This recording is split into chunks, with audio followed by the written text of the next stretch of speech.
premier invité, Bruno Bartocchetti, délégué régional du syndicat d'unité SGP Police FO pour la zone sud, Occitanie, PACA Corse. Bonjour et bienvenue. Bonjour Bruno Bartocchetti. Bonjour, merci de m'avoir invité. Merci à vous d'être avec nous ce matin sur Sud Radio.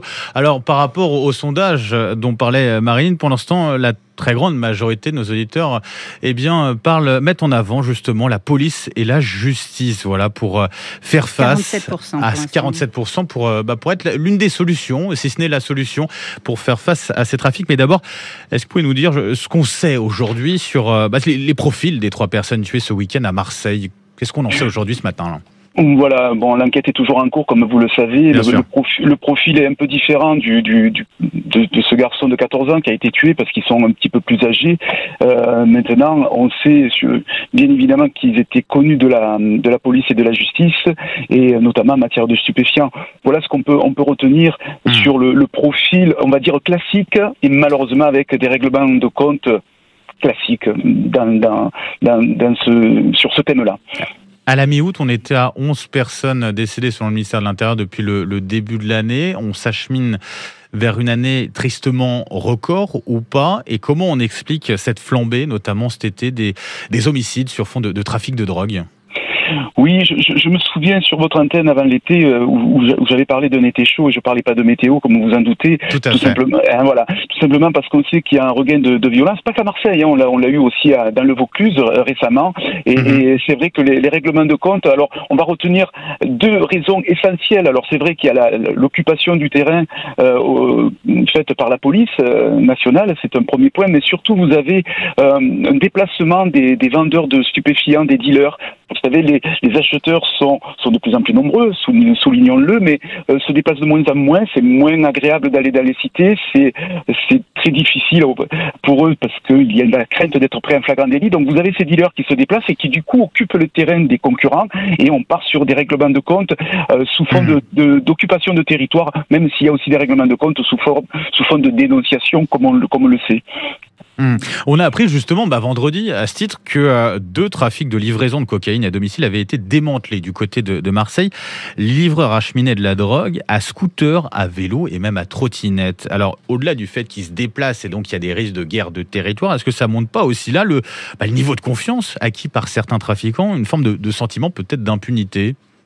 Écoutez, si vous voulez, ça va même plus loin. Vous savez, le sentiment d'impunité, quand vous savez qu'en matière de sanctions, même si c'est 10 ans maximum pour un trafiquant de stupéfiants, il écope de 2-3 ans, et encore, parfois ils purgent pas leur peine. Mais ça va même plus loin, puisque vous voyez, à travers le règlement de compte, ils n'ont même pas peur de la peine de mort, parce que c'est ce qui existe finalement dans leur mode de fonctionnement. C'est la peine de mort. Ils dépassent rarement les 30 ans, ces dealers-là. Donc tout est permis, on ose tout, parce que ça rapporte beaucoup d'argent. Leur seul but, le principal but, c'est de s'acheter une voiture à 200 000 euros. Voilà, donc ça manque bien sûr de réflexion, ça manque aussi d'encadrement dès l'âge de 7-8 ans. Ils sont dans un milieu de la rue, de la drogue, et ils évoluent ainsi, et pour eux tout est permis. Et c'est vrai, vous le soulignez, il y a une petite forme d'impunité parce que la circulation de stupéfiants et d'armes à feu, soulignons-le, et voilà, tout ceci est énorme sur notre territoire. Et pour nous policiers, au-delà d'occuper le terrain, on doit prendre le temps, parce que les procédures pénales sont longues, on doit prendre le temps pour démanteler un réseau, pour bien ficeler nos procédures, comme on dit dans notre jargon, et présenter celles-ci à la justice pour qu'elle sanctionne. Mais vous avez, à côté de ça, de nombreux réseaux qui peuvent évoluer pendant des années avant d'être traduits en justice. Il y a une autre question qui se pose aussi, c'est quand on voit l'âge des victimes, l'âge des trafiquants qui peuvent prendre les armes aussi. Quand on voit cette évolution-là, c'est une évolution particulièrement forte. On a une tendance au rajeunissement de ceux qui tiennent ces réseaux ou qui en tiennent les ficelles aussi. C'est ce que vous constatez sur le terrain?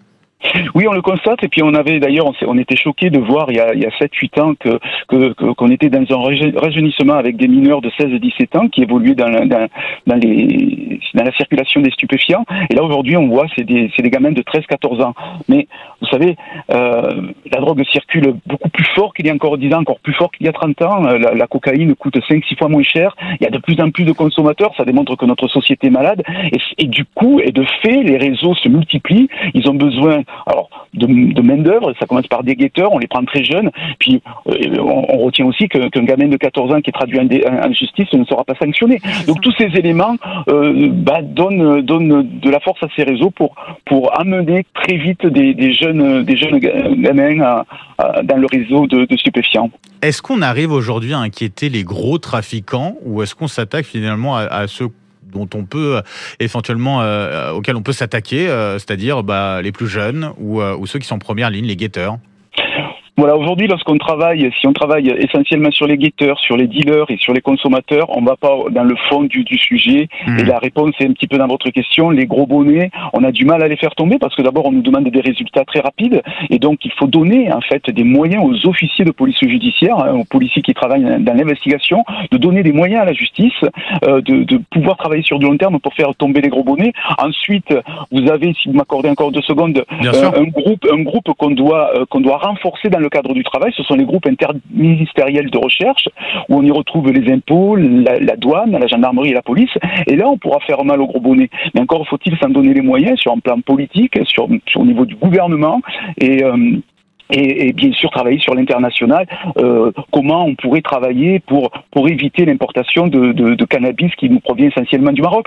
Donc c'est pas en faisant tomber les petits dealers qu'on va inquiéter effectivement les lieutenants qu'on appelle les lieutenants qui ont bien souvent un réseau qui part de Marseille jusqu'à Nîmes, Montpellier, voire Toulouse. Oui, Bruno Bartocchetti, en tout cas, un grand merci d'avoir été avec nous ce matin sur Sud Radio pour lancer ce débat. Je rappelle que vous êtes délégué régional du syndicat d'unité SGP Police FO pour la zone sud, Occitanie, PACA Corse. Merci et bonne journée à vous. Retrouvez toute notre actualité sur videopolice.com, la chaîne YouTube d'unité SGP Police.